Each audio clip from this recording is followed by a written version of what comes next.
നമസ്കാരം. ഒരു വാർത്തയുടെ അന്ത്യം എന്ന് പറയുന്നത് മറ്റൊരു വാർത്തയുടെ പിറവിയിലാണ്. ഓരോ ദിവസവും നൂറുകണക്കിന് വാർത്തകളാണ് നമുക്ക് ചുറ്റും വരുന്നത്. ഇതിൽ ചില വാർത്തകളെല്ലാം നമ്മളുടെ ചങ്കിൽ തട്ടും, നമ്മളുടെ നെഞ്ചിനെ ഒന്ന് കോർത്തു വലിക്കും. കന്യാസ്ത്രീകളെ അകാരണമായി തടഞ്ഞു വെച്ചതും അവരെ ജയിലിലേക്ക് പറഞ്ഞയച്ചതും എല്ലാം മനുഷ്യരുടെ എല്ലാവരുടെയും ഹൃദയത്തിനേറ്റ വലിയ ഒരു മുറിവായിരുന്നു. എല്ലാവരുടെയും ഹൃദയം ഒന്ന് നോവൽ ഉണ്ടായി ആ വാർത്ത കേട്ടപ്പോൾ.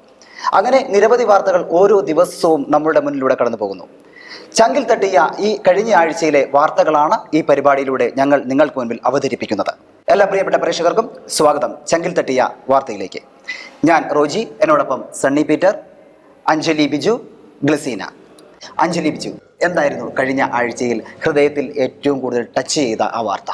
വളരെ വേദനാജനകമായിട്ടുള്ള ഒരു സംഭവമായിരുന്നു. കഴിഞ്ഞ ദിവസം ആലപ്പുഴയിലെ 9 വയസ്സുകാരിയുടെ ഒരു കത്ത്. അതായത് മനുഷ്യൻ ഇത്ര ക്രൂരനാണോ എന്ന് ചിന്തിപ്പിക്കുന്ന തരത്തിലുള്ള ഒരു കത്തായിരുന്നു അത്. എനിക്ക് അമ്മയില്ല കേട്ടോ എന്ന് തുടങ്ങുന്ന കത്തിന്റെ 3 പേജിൽ മുഴുവനും ക്രൂരതകളുടെ ഒരു പരമ്പര തന്നെയായിരുന്നു.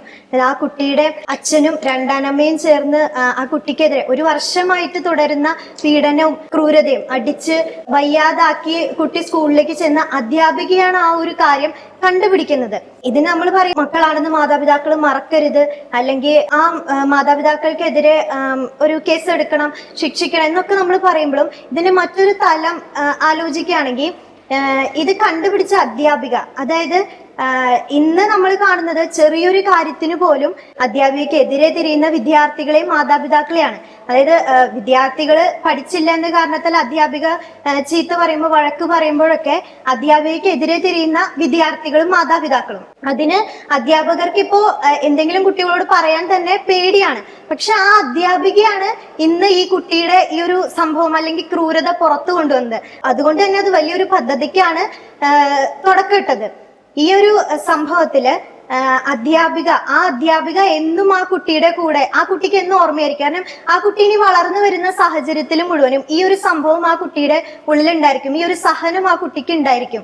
പക്ഷെ ആ കുട്ടിക്ക് ആ ഒരു സഹനത്തിലും മുന്നോട്ട് പോകാനായിട്ട് കരുത്തു കൊണ്ടുവരുന്നത് ആ അധ്യാപികയായിരിക്കും. അതുകൊണ്ട് തന്നെയാണ് ആ കുട്ടി ഈ സംഭവത്തിന് ശേഷം പറഞ്ഞത് അച്ഛനൊന്നും ചെയ്യരുത്, വാപ്പേനൊന്നും ചെയ്യരുത്, താക്കീത് കൊടുത്ത് വിട്ടാ മതി എന്ന്. അതുകൊണ്ട് തന്നെയായിരിക്കും ആ കുട്ടി പറഞ്ഞിട്ടുണ്ടാവുക. തീർച്ചയായും എനിക്ക് ഈ വാർത്തയിൽ എൻ്റെ ഹൃദയത്തെ ഏറ്റവും കൂടുതൽ സ്പർശിച്ച ഒരു കാര്യം എന്ന് പറഞ്ഞാൽ, ഈ കുട്ടി ജനിച്ചതിന് ശേഷം 7ാമത്തെ ദിവസം ഈ കുട്ടിയുടെ അമ്മ മരിച്ചു പോവുകയാണ്. അമ്മിഞ്ഞപ്പാലിൻ്റെ മാധുര്യം നുകരാൻ കഴിയാത്ത ഒരു ബാല്യം വളർന്നു വരികയാണ്. അമ്മ എന്ന് പറയുന്ന 2 അക്ഷരത്തെ നമ്മൾ കാണുന്നത് വലിയ മഹത്വത്തോടു കൂടിയാണ്. അത് രണ്ടാനമ്മയാകട്ടെ 3-ാനമ്മയാകട്ടെ, എങ്ങനെയായാലും അമ്മ എന്ന് പറയുന്ന വാക്കിന് വലിയ ഒരു വിലയുണ്ട്. അവിടെ ഒരു വാത്സല്യത്തിൻ്റെ, ഒരു കരുണയുടെ, ഒരു ദയയുടെ, സ്നേഹത്തിൻ്റെ ഒക്കെ ഒരു മുഖമാണ് അമ്മ എന്നുള്ളത്. അപ്പോൾ ആ സ്ത്രീയെ എന്ന് മാത്രമേ നമുക്ക് വിളിക്കാൻ കഴിയുകയുള്ളൂ. പിതാവ് എന്ന് പറയുന്നത് പെൺകുട്ടിയെ സംബന്ധിച്ചിടത്തോളം ഏറ്റവും കൂടുതൽ അടുപ്പമുണ്ടാവുന്നത് പലപ്പോഴും പിതാക്കന്മാരോടാണ്, അച്ഛനോടാണ്. ആ അച്ഛൻ തന്നെ ആ കൊച്ചിനെ ക്രൂരമായി വേദനിപ്പിക്കുക, തല്ലുക, മുഖത്ത് കരിനീലിപ്പ് വീഴ്ത്തുക എന്നൊക്കെ പറയുന്നത് നമ്മൾക്കൊരിക്കലും അംഗീകരിക്കാൻ കഴിയാത്ത ഒരു കാര്യമാണ്. ആ കൊച്ചിൻ്റെ എഴുതിയ ആദ്യ വാക്ക് തന്നെ ഇങ്ങനെയാണ്: എനിക്ക് അമ്മയില്ല കേട്ടോ. അത് ഏതൊരു മനുഷ്യൻ്റെയും ഹൃദയത്തെ വല്ലാതെ വേദനിപ്പിക്കുന്ന ഒന്നായി മാറുക തന്നെയാണ്. എന്തായാലും പുതിയ പദ്ധതിക്കൊക്കെ തുടക്കം കുറിച്ചിട്ടുണ്ട്.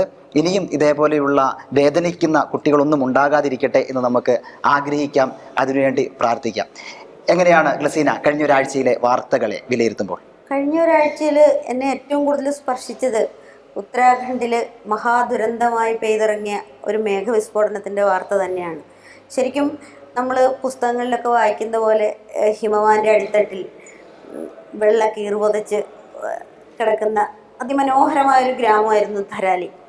ആ ധരാലിയാണ് ഒരു 4 മണി സമയമായപ്പോഴേക്കും ഭൂപടത്തിൽ നിന്ന് തന്നെ ഇല്ലാത്ത പോലെ നാമാവശേഷമായിപ്പോയത്. ജനങ്ങൾ കരഞ്ഞുകൊണ്ട് ഓടുന്ന പിക്ചർ ഇപ്പോഴും, ആ ഭാഗോ എന്ന് പറഞ്ഞ് ഓടുന്ന കരച്ചിൽ ഇപ്പോഴും ചെവിയിൽ ഇങ്ങനെ അലയടിച്ചുകൊണ്ടിരിക്കുകയാണ്. അതിൽ ഏറ്റവും കൂടുതൽ എന്നെ സ്പർശിച്ചൊരു കാര്യം, ഒരു 21 വയസ്സുകാരനോട് തൊട്ടടുത്ത് നിൽക്കുന്ന ആൾ ചോദിക്കുന്നുണ്ട്, നിൻ്റെ കൂടെ ഉണ്ടായിരുന്ന ബാക്കിയുള്ളവർ എവിടെയെന്ന്.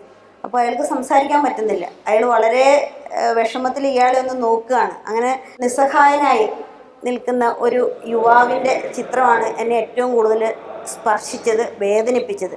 പിന്നെ ഇതിൽ പറയുകയാണെങ്കിൽ ഗംഗോത്രിയിലേക്ക് പോകുന്ന യാത്രക്കാരെല്ലാം ഈ ധരാലിയിൽ കുറച്ച് സമയമെങ്കിലും ചെലവഴിക്കാതെ പോകുന്നവരല്ല. ഉത്തരകാശിയിലേക്കും പോകുന്നവർ, ഗംഗോത്രിയിലേക്ക് പോകുന്നവരും ഇതിൻ്റെ ഇടയിലുള്ള ധരാലി എന്ന് പറയുന്നത് അതിമനോഹരമായ ഒരു ഗ്രാമമാണ്. നമ്മൾ ഒരു വട്ടമെങ്കിലും അവിടെ പോയിട്ടുണ്ടെങ്കിൽ നമുക്ക് വീണ്ടും വീണ്ടും എനിക്ക് തോന്നുന്നു ഗ്ലസീന സഞ്ചരിച്ചിട്ടുള്ള അല്ലെങ്കിൽ താമസിച്ചിട്ടുള്ള ഒരു സ്ഥലങ്ങളാണെന്ന് തോന്നുന്നു. അത് അത്രയും പ്രകൃതി ഭംഗി ഉള്ള ഒരു സ്ഥലം തന്നെയാണ്. പക്ഷെ ഇപ്പം അവിടെ ഒന്നുമില്ലാതായിരിക്കുകയാണ്. ഒരു 4ഓളം പേര് മിസ്സിംഗ് ഉണ്ട്. സംയുക്ത സേനകൾ തെരച്ചിൽ നടത്തുന്നുണ്ട്. പക്ഷെ അതൊന്നും എവിടെയും എത്താത്ത രീതിയിലാണ്. നഷ്ടപ്പെട്ടവരുടെ വേദന നഷ്ടപ്പെട്ടവർക്കേ അറിയൂ. മിസ്സിംഗ് ആയവരെയാണ് ഏറ്റവും കൂടുതൽ വേദനിപ്പിക്കുന്നത്. ബാക്കിയുള്ളവർ പര്യവേഷങ്ങളായി ബാക്കിയിരിക്കുകയും ബാക്കിയെല്ലാം ഒറ്റ നിമിഷത്തിൽ ഒഴുകിപ്പോവുകയും ചെയ്തൊരവസ്ഥയാണ് ധരാലിയിൽ ഉണ്ടായിട്ടുള്ളത്. അവിടെ മറ്റൊരു കാര്യം, ഒരു സൈനിക ക്യാമ്പ് 9 സൈനികരെ കാണാതായി എന്നുള്ള വാർത്തയുണ്ട്. അതിൽ 2 പേരുടെയാണ് സ്ഥിരീകരണം വന്നിട്ടുള്ളൂ. ഹർഷിലെ സൈനിക ക്യാമ്പിലാണ്. ദുരിതാശ്വാസ ക്യാമ്പ് തുറന്നിരുന്നതും ഈ സൈനിക ക്യാമ്പിലാണെന്നുള്ളതാണ് അതിൽ വേറൊരു വസ്തുത. പിന്നെ അതിൽ ഒരു സന്തോഷം എന്ന് പറയാൻ പറ്റില്ലെങ്കിലും ഒരു മുനീദേവി എന്ന് പറയുന്ന ഒരു സ്ത്രീക്ക് പ്രസവവേദന ഉണ്ടാവുകയും അത് സിസേറിയൻ ആണ്, അതുകൊണ്ട് ഡെറാഡൂണിലേക്ക് പോകണമെന്ന് പറഞ്ഞതുകൊണ്ട് അവരുടെ കുടുംബം മുഴുവൻ രക്ഷപ്പെട്ട ഒരു കഥയും ഇതിൻ്റെ ഇടയ്ക്ക് റിപ്പോർട്ട് ചെയ്യപ്പെട്ടിട്ടുണ്ട്. അങ്ങനെ ഒരു കുഞ്ഞ് ജനിച്ചതുകൊണ്ട് ഒരു കുടുംബം മുഴുവൻ രക്ഷപ്പെട്ട ഒരു കഥയാണ്. അതിനകത്ത് അത്യാവശ്യം നമ്മൾക്ക് സന്തോഷം എന്ന് പറയുന്ന ദുരന്തങ്ങളുടെ ഇടയിലും ഒന്ന് പുഞ്ചിരിക്കാനുള്ളൊരു വാർത്ത വന്നത് അതുമാത്രമാണ്. ഓക്കെ, ഇപ്പോഴും ഈ സ്ഥലം ധരാലി എന്ന് പറയുന്ന ഈ സ്ഥലം വളരെ മനോഹരമാണ് എന്ന് ഗ്ലസീനയുടെ വാക്കുകളിലൂടെ മനസ്സിലായി. അല്ലെങ്കിൽ നമുക്ക് അറിയുന്നതാണ്, വളരെ മനോഹരമായ ഒരു സ്ഥലമാണ്. അവിടെയാണ് പെട്ടെന്നൊരു മേഘവിസ്ഫോടനം ഉണ്ടാകുകയും നിരവധി ആളുകളെ കാണാതാവുകയും ചെയ്തത്. എന്ന് പറയുന്നത് ഇവരെ എങ്ങനെ കണ്ടെത്തും, തെരച്ചിൽ ഏറെ ദുഷ്കരമാണ് എന്ന് സൈന്യം തന്നെ പറയുന്ന ഒരു സംഭവമാണ് ഉണ്ടാകുന്നത്. ഇതിനിടയിൽ കഴിഞ്ഞ ആഴ്ചയിലെല്ലാം നമ്മൾ വിട്ടുപോയ മറ്റൊരു വാർത്തയാണ്, വിട്ടുപോയതല്ല, കന്യാസ്ത്രീകളുടെ അറസ്റ്റുമായി ബന്ധപ്പെട്ട ഒരു കാര്യം. അത് എല്ലാവരെയും, നമ്മളെ മാത്രമല്ല എല്ലാ വ്യക്തികളെയും ശരിക്കും ഹൃദയത്തിൽ പിടിച്ചു വലിച്ച, ഉലച്ചു കളഞ്ഞ ഒരു വാർത്തയാണ്. ആ വാർത്തയെക്കുറിച്ച് സണ്ണി പീറ്റർ. തീർച്ചയായിട്ടും ജൂലൈ 25-നാണ് ഛത്തീസ്ഗഡിലെ ദുർഗ് എന്ന് പറയുന്ന റെയിൽവേ സ്റ്റേഷനിൽ വെച്ച് മലയാളികളായ 2 നേഴ്സുമാരെ നിർബന്ധിത മതപരിവർത്തനം അതോടൊപ്പം തന്നെ മനുഷ്യക്കടത്ത് ആരോപിച്ചുകൊണ്ട് ഛത്തീസ്ഗഡ് പോലീസ് അറസ്റ്റ് ചെയ്യുന്നത്. പിന്നീട് അവിടെ ദുർഗ് സെൻട്രൽ ജയിൽ ഇവരെ അടയ്ക്കുന്ന ഒരു സാഹചര്യമുണ്ടായി. പിന്നീട് 9 ദിവസത്തിന് ശേഷമാണ് മലയാളികളായ 2 കന്യാസ്ത്രീകൾക്ക് പുറത്തിറങ്ങാൻ കഴിയുന്നത്. അവര് ഈ ചേർത്തല ഒരു സന്യാസിനി സമൂഹത്തിലെ അംഗങ്ങളാണ്. ഒരാൾ അങ്കമാലി സ്വദേശിനിയായ സിസ്റ്റർ പ്രീതി മേരിയും അതോടൊപ്പം തന്നെ കണ്ണൂർ സ്വദേശിനിയായ വന്ദന ഫ്രാൻസിസ് എന്നീ 2 സിസ്റ്റർമാരാണ് അവർക്ക് ചെയ്യാത്ത കുറ്റത്തിന് ജയിലിൽ കഴിയേണ്ടി വന്നത്. തീർച്ചയായിട്ടും അത് മലയാളികളെ സംബന്ധിച്ചിടത്തോളം ഏറെ വേദനയും സങ്കടവും ഉണ്ടാക്കുന്ന ഒരു കാര്യം തന്നെയാണ്. കാരണം അവർ ചെയ്യാത്തൊരു കുറ്റത്തിനാണ് അവർ ജയിലിൽ കിടക്കേണ്ടി വന്ന ഒരു സാഹചര്യം ഉണ്ടായത്. അവരുടെ ഭാഗത്ത് യാതൊരു തെറ്റുമില്ല എന്ന് നമ്മുടെ പൊതുസമൂഹവും അതോടൊപ്പം തന്നെ കേരളത്തിലെ വിവിധ ക്രൈസ്തവ സഭകളൊക്കെ പറയുകയുണ്ടായി. ഏതായാലും വലിയ ഒരു ജനരോഷം പൊട്ടിപ്പുറപ്പെടുന്ന ഒരു സാഹചര്യം ഉണ്ടായി. സംസ്ഥാനത്ത് ഉടനീളം ഇതിനെതിരെ വ്യാപക പ്രതിഷേധങ്ങൾ ഉയർന്നു. പിന്നീട് ആ ഒരു സാഹചര്യത്തിലായിരിക്കാം ആദ്യം വിചാരണ കോടതി അവിടെ ജാമ്യം നിഷേധിച്ചിരുന്നു. പിന്നീട് സെഷൻസ് കോടതി NIA കോടതിക്ക് കൈമാറുകയായിരുന്നു കേസ്. പ്രോസിക്യൂഷന്റെ ഭാഗത്തുനിന്ന് വലിയ ശക്തമായ എതിർപ്പൊക്കെ ഉയർന്നിരുന്നു. ഈ 2 സിസ്റ്റർമാർക്കും ജാമ്യം നൽകരുത്, കേസ് പ്രാരംഭഘട്ടത്തിലാണ്, അതുകൊണ്ട് ജാമ്യം നൽകുന്നത് കേസിനെ ബാധിക്കും എന്ന തരത്തിലുള്ള വ്യാഖ്യാനങ്ങളൊക്കെ അവർ നടത്തിയിരുന്നു. പക്ഷെ ഏതായാലും NIA കോടതി പിന്നീട് 9 ദിവസത്തിന് ശേഷം അവർക്ക് കർശന ഉപാധികളോടെ ജാമ്യം നൽകി. അവർ പുറത്തിറങ്ങുകയും ചെയ്തു. പക്ഷെ അതിന് പിന്നാലെയാണ് കഴിഞ്ഞ ദിവസം ഒഡീഷയിലും ഇത്തരത്തിൽ കന്യാസ്ത്രീകൾക്കെതിരെയും അതോടൊപ്പം തന്നെ മലയാളികളായ വൈദികർക്കെതിരെയും ഇത്തരത്തിലുള്ള വലിയ ആക്രമണങ്ങളൊക്കെ ഉണ്ടായി. അതും ഇത്തരത്തിലുള്ള നിർബന്ധിത മതപരിവർത്തനം ആരോപിച്ചുകൊണ്ടാണ് ഇത്തരത്തിലുള്ള ആക്രമണം. പ്രത്യേകിച്ച് ബജരംഗ് ദൾ എന്ന് പറയുന്ന ഒരു സംഘടനയാണ് ഈ ഒരു ആക്രമണത്തിനൊക്കെ മുന്നിൽ നിൽക്കുന്നത്. ഈ നിർബന്ധിത മതപരിവർത്തന നിയമത്തിലൊക്കെ മാറ്റം വരുത്തേണ്ട ഒരു സാഹചര്യമായി എന്ന് തോന്നുന്നു. 1969 ഈ മതപരിവർത്തന നിയമത്തിന്റെ പേരിലാണ് ഇവർ ഇത്തരത്തിലുള്ള ക്രൂരമായ ആക്രമണങ്ങളൊക്കെ ഇവർ ഇരയാകുന്നത്. പക്ഷെ ഇവരെല്ലാം ചെയ്യുന്ന ഒരു സേവനം പൊതുസമൂഹവും ഇന്ത്യ രാജ്യവും കാണുന്നുണ്ടോ എന്നതാണ് ഏറ്റവും ശ്രദ്ധേയമായിട്ടുള്ള കാര്യം. പ്രത്യേകിച്ച് ഛത്തീസ്ഗഡിലൊക്കെ അറസ്റ്റിലായ കന്യാസ്ത്രീകൾ എന്ന് പറയുന്നത് കുഷ്ഠരോഗികളായ ആരും ഇല്ലാത്ത അശരണരായ ആളുകളെ എടുത്ത് സംരക്ഷിക്കുകയും പരിപാലിക്കുകയും ശുശ്രൂഷിക്കുകയും ഒക്കെ ചെയ്യുന്ന സിസ്റ്റർമാരാണിവർ. അവരെ സേവനത്തിന്റെ മുഖം മാത്രമാണ് ഇവർക്കുള്ളത്. ഇവർ കരുണയുടെ ഒരു മുഖം മാത്രമാണ് ഇവർക്ക് മുന്നോട്ട് വെക്കാനുള്ളത്. മദർ തെരേസയുടെ ഒരു പാത പിന്തുടരുന്ന സന്യാസിനി സംഭവം കൂടിയാണ്. അവർക്കെതിരെയാണ് ഇത്തരത്തിലുള്ള ക്രൂരമായ കുറ്റങ്ങൾ വകുപ്പുകളൊക്കെ ചുമത്തി ജയിലിൽ അടയ്ക്കുന്നത്. ഒരുപക്ഷെ എനിക്ക് തോന്നുന്നു ഈ ആരോപണം ഉന്നയിക്കുന്നവർ തന്നെ ഈ സിസ്റ്റർമാരുടെയും അതുപോലെ തന്നെ വൈദികരുടെയും ഒക്കെ വിദ്യാഭ്യാസ സ്ഥാപനങ്ങളിൽ പഠിച്ച ആളുകൾ തന്നെയാണ് ഒട്ടേറെ ആളുകൾ. പ്രത്യേകിച്ച് ഇപ്പോ ദേശീയ തലത്തിൽ കേന്ദ്ര സർക്കാരിന്റെ ഭാഗമായിരിക്കുന്ന പ്രധാനപ്പെട്ട നേതാക്കൾ, ഇപ്പൊ BJPയുടെ അധ്യക്ഷനായിട്ടുള്ള JP നഡ്ഡ അടക്കമുള്ള ആളുകൾ ക്രൈസ്തവ വിദ്യാഭ്യാസ സ്ഥാപനങ്ങളാണ് പഠിച്ചത്. പക്ഷെ അവരാരും മതപരിവർത്തനത്തിനൊന്നും വിധേയരായിട്ടില്ല. പക്ഷെ പുറത്ത് പറയുമ്പോൾ വലിയ രീതിയിലുള്ള നിർബന്ധിത മതപരിവർത്തനം ആരോപിക്കുകയാണ്. ഈ സിസ്റ്റർമാരുടെ കൂടെ ഉണ്ടായിരുന്ന ആ പെൺകുട്ടികൾ പറയുന്നു അവർ ക്രൈസ്തവ വിശ്വാസത്തിൽപ്പെട്ട ആളുകൾ മാത്രമാണ്, അല്ലാണ്ട് വേറെ ഏതെങ്കിലും മതവിഭാഗത്തിൽപ്പെട്ട ആളുകളെ അല്ല അവർ കൊണ്ടുപോകാൻ ശ്രമിച്ചത്.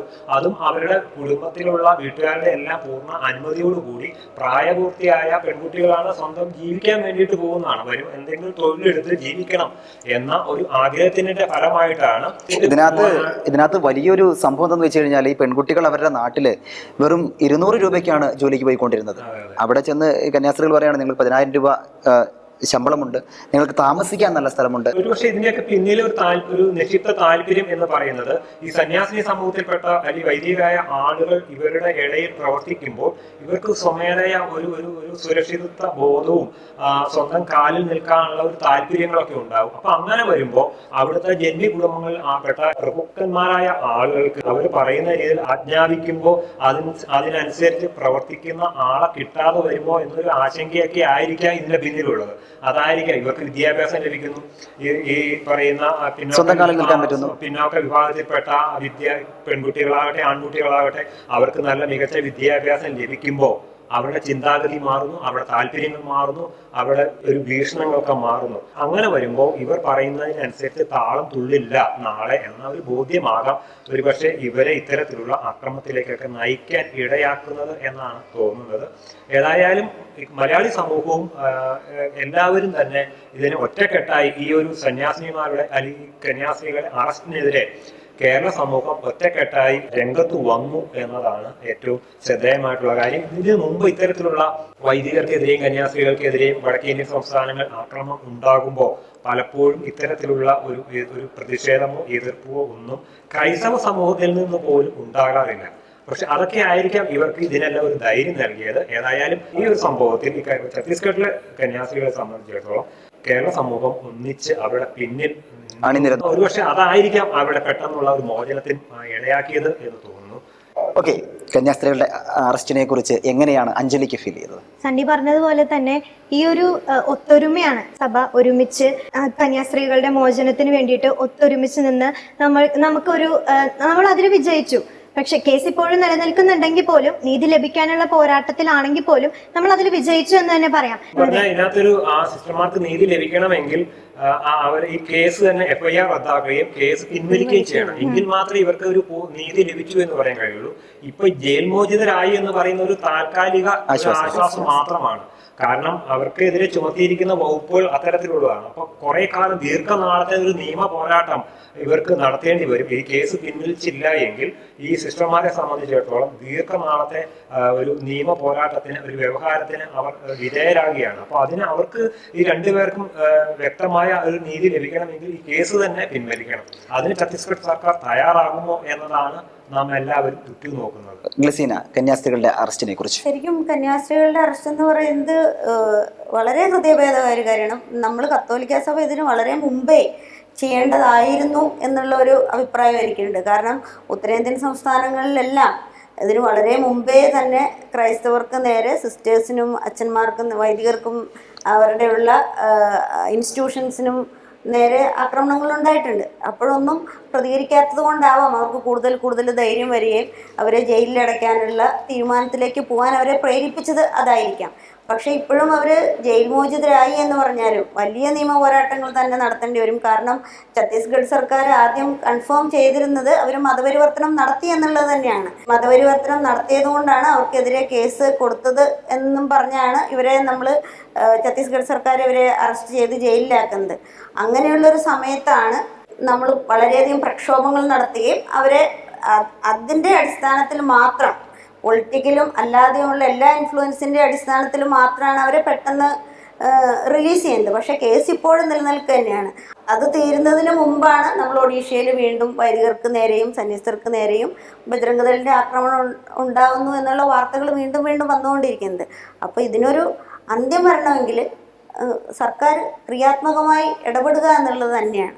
തീർച്ചയായും 2 കന്യാസ്ത്രീകൾ അറസ്റ്റിലായി കഴിഞ്ഞപ്പോൾ മാനവർ ഒന്നാകെ ഉറച്ചു പറഞ്ഞു, നിങ്ങളുടെ തിരുവസ്ത്രത്തിൽ ഒരു നുള്ള് മണ്ണ് വീഴുവാനോ ഒരു നുള്ള് ചെളി തെറിക്കുവാനോ ഞങ്ങൾ സമ്മതിക്കില്ല എന്ന് പ്രാർത്ഥനയോടെ കാത്തിരുന്നു, മനസ്സില്ലെങ്കിലും. എന്തായാലും ഈ ആഴ്ചത്തെ ചങ്കിൽ തട്ടിയ വാർത്തകൾ ഇവിടെ പൂർണ്ണമാകുകയാണ്. ഇനി അടുത്ത ആഴ്ച കാണാം. Good bye.